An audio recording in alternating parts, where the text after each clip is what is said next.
science fans, and welcome to SHE-ensya. Our topic for today are green technologies that help the environment.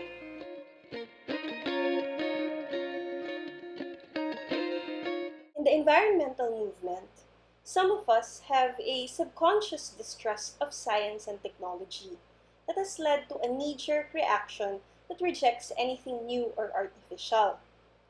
But considering the leaps and bounds of technology, and also the ever-growing number of scientists and inventors who have the environment in their hearts, I would like to appeal for an open mind and an open heart as we discuss some of the latest technologies that aim to protect the environment. Starting with fake meat. And I'm not talking about veggie meat that, well, does not really taste like meat, does it? Veggie meat or meat analogs are typically made of soybean flour and gluten that are separated from oil using the solvent hexane. The extracts from soy are treated with alkali and then acids in order to precipitate the protein before being washed and dried. The removal of fats and carbohydrates from the soybean extract results to a product that is neutral in flavor that can be molded and shaped to look like meat. But like I said earlier, any of you who have actually tasted veggie meat knows that it doesn't really taste like meat. But at least two new companies are trying to change that. The company Beyond Meat, as supported by Bill Gates, is the creator of the world's first meat burger that is entirely made from vegetable protein found in peas. They have a special formulation that creates the texture and taste of meat.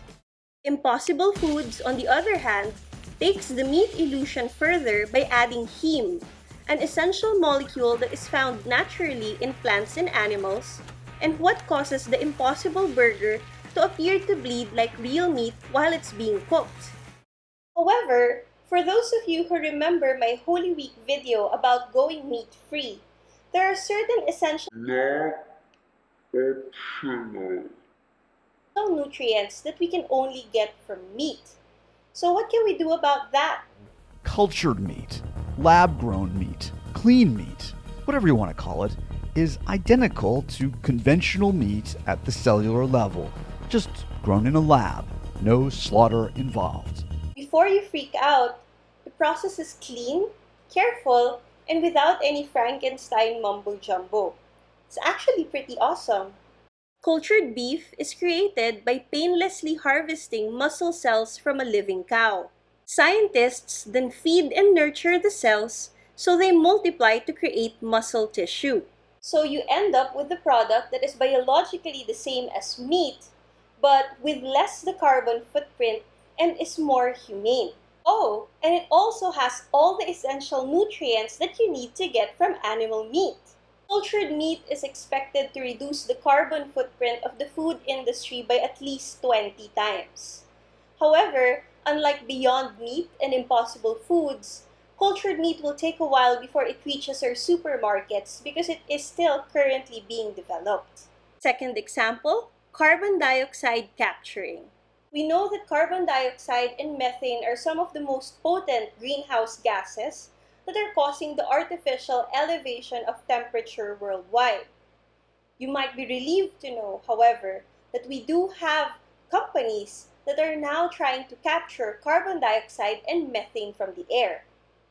Carbon engineering has developed the direct air capture technology that literally captures carbon dioxide from the air by running atmospheric air through a series of patented chemical reactions that extracts the carbon dioxide in a pure, compressed form that can then be stored underground or reused.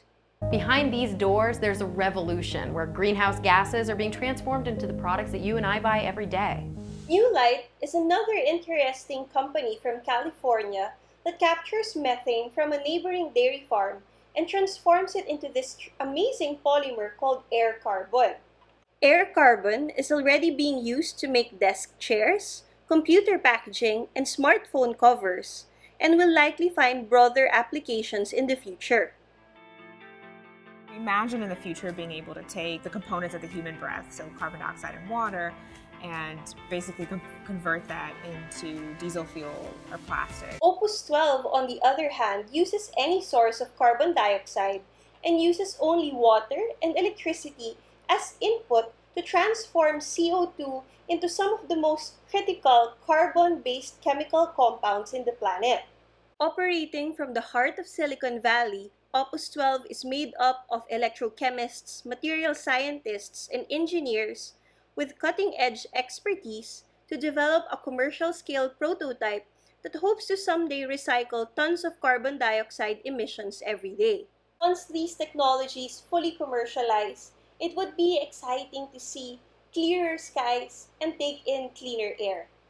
However, I hope people won't use the existence of these technologies to justify their continuous wasteful behavior. After all, it's not just pollution that we're worried about, but the running out of our resources too. And our third example, cooling systems. So SkyCool Systems is developing a cooling panel that can improve the efficiency of any air conditioning and refrigeration system day or night, 24 hours a day.